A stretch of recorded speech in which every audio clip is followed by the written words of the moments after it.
क्या आप उससे सच में प्रेम करते हैं प्यार करता हूँ जैसे। या आप सिर्फ उस एहसास से प्रेम करते हैं वो जो आपको देता है? विवाह की वेदी पर बैठने से पहले क्या कभी आधी रात को आपकी रूह ने आपसे पूछा है क्या यह रिश्ता साल भर के बाद भी ऐसा ही रहेगा या फिर सिर्फ एक ये खूबसूरत शुरुआत का भयानक अंत है? क्योंकि मैं आपको ये बताने जा रहा हूँ कि आपका प्रेम विवाह सक्सेसफुल होगा या नहीं।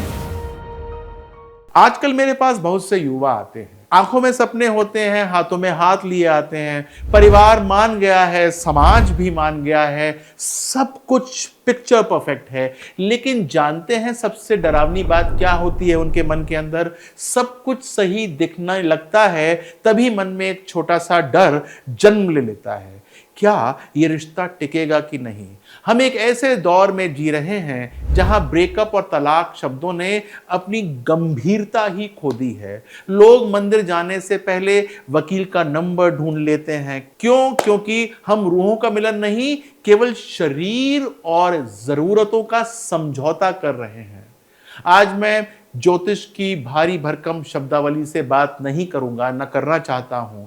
आज मैं बात करूंगा उस सच की जो आपकी जन्म कुंडली के पन्नों में छुपा हुआ है, जिसे आप अनदेखा कर रहे हैं या फिर एस्ट्रोलॉजर्स पढ़ने की चेष्टा ही नहीं कर रहे हैं क्योंकि सब कुछ परफेक्ट लग रहा है उनको। तो पहला सच मैं आपको बताना चाहता हूं, ज्योतिष में पंचम भाव यानी कि 5th हाउस प्रेम का घर होता है। यह आकर्षण है, यह वह पहला नशा है जो आपको रात भर जगा कर रखता है। लेकिन याद आपको क्या रखना चाहिए? जो ग्रह आपको प्रेम देता है जरूरी नहीं वही आपको सुखी वैवाहिक जीवन भी दे दे। अक्सर लोग प्रेम में इतने अंधे हो जाते हैं कि वे यह देख ही नहीं पाते कि प्रेम का ग्रह उनके विवाह के घर से दुश्मनी तक कर रहा है। जी हां, दुश्मनी तक कर रहा है। क्या आपके साथ कभी ऐसा हुआ है अचानक बिना किसी वजह से आपको अपने साथी की छोटी छोटी बातें चुभने लगी हों?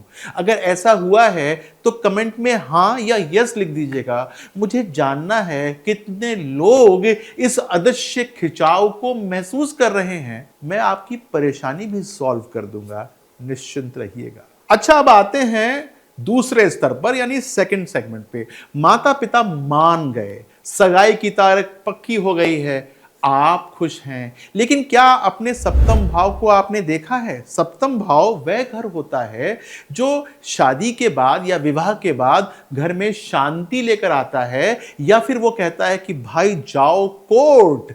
कभी कभी आपके सितारे कहते हैं कि वह व्यक्ति आपके प्रेम के लिए तो सही है लेकिन साझा भविष्य के लिए एक बोझ का काम करेगा। एक सवाल मैं आपसे पूछना चाहता हूं, क्या आप सिर्फ इसलिए शादी कर रहे हैं क्योंकि अब बहुत देर हो गई है या सबको पता चल गया है कि मैं किसके साथ एसोसिएटेड हूं? अगर दबाव में लिया गया फैसला है तो याद रखिएगा, समाज आपके आंसू पोंछने नहीं आएगा। अगर मेरी बात आपको चुभ रही है तो इस वीडियो को अभी उन्हीं दोस्तों के साथ शेयर कर दीजिएगा जो जल्दबाजी में शादी का फैसला ले रहे हैं, क्योंकि बाद में उनकी हेल्प आखिर करेगा कौन?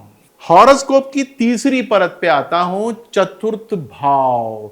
आपका घर, आपकी सुख शांति, प्रेम विवाह के बाद सबसे पहले यही घर जलता है। अलगाव यानी सेपरेशन सिर्फ दो लोगों का अलग अलग होना नहीं होता, यह एक इंसान के अंदर जो इंसान की आत्मा बैठी होती है उसको मार देता है। जब मंगल और शनि की क्रूर दृष्टि आपके सुख स्थान पर पड़ती है तो वही इंसान जिससे आप बेइंतहा प्यार करते हैं आपको अपने सबसे बड़ा दुश्मन नजर आने लगता है। डिप्रेशन, मानसिक कष्ट और फिर एक ऐसा डर जो आपको जीवन भर किसी दूसरे पर भरोसा नहीं करने देता है। क्या आप उस अंधेरे में जाने के लिए तैयार हैं या आप उसे अभी संभालना चाहते हैं? अब मैं उस बात पे आता हूं जो आपको हिलाकर रख देगी।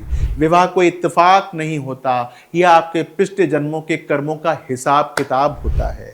जिसे आप सोलमेट कह रहे हैं हो सकता है वह आपकी कुंडली में केवल एक ऋण चुकाने आया हो, जैसे कि ये कर्ज पूरा हुआ हो, वो आपको छोड़कर चला जाएगा। कुंडली मिलान केवल गुणों का मिलान नहीं होता है, यही एक देखने की प्रक्रिया है कि क्या आप और आपके दुख एक साथ सहने की क्षमता है आपके अंदर या नहीं। अगर आपके मन में 1% भी शंका है तो उसे दबाएं बिल्कुल नहीं। ये शंका नहीं, ये आपके भीतर बैठी हुई नियति की चेतावनी है। इसे अनदेखा बिल्कुल मत कीजिएगा। मैं आपको डराने नहीं आया हूं, मैं आपको जगाने आया हूं, चेताने आया हूं। प्रेम सुंदर है लेकिन विवाह एक तपस्या है। बिना ढाल के युद्ध के मैदान में मत उतरिएगा। अपनी कुंडली का विश्लेषण जरूर करा लीजिएगा, न केवल गुणों के लिए बल्कि वैवाहिक आयु के लिए भी करा लीजिएगा। कहीं ऐसा ना हो कि आज का हां कल की सबसे बड़ी गलती बन जाए। अगली बार जब आप उससे मिलें तो उसकी आंखों में नहीं, उसके भविष्य में झांक कर देखिएगा। क्या आपको वहां रोशनी दिखाई देती है या फिर आपको सन्नाटा नजर आता है। यदि आप ये नहीं देख पाते हैं तो मैं हूं, मैं देख के बताऊंगा आपकी कुंडली को कि जिसके साथ आप प्रेम के अंदर हैं, क्या वो आपके लिए सही जीवन साथी है कि नहीं है। ध्यान दीजिएगा, ये हिंदुस्तान है, इंडिया है।